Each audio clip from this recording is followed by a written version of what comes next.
Hello everyone, welcome back to my another video. So today we'll be talking about how to fix Find My AirPods not showing. So to fix this issue, you can start by enabling Find My network.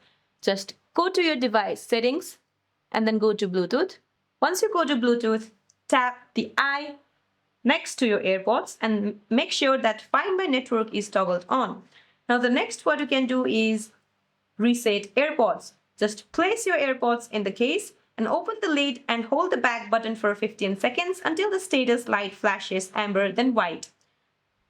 Now in the Bluetooth settings, tap the eye next to the AirPods and then select Forget this device, then pair them again. Now if they are out of battery or in the case they may show as offline or not show at all, you have to charge your AirPods. Now the next what you can do is update the iOS. Make sure that your iPhone is running the latest software. So that's it for this video guys. I hope you like this video. See you in my next one.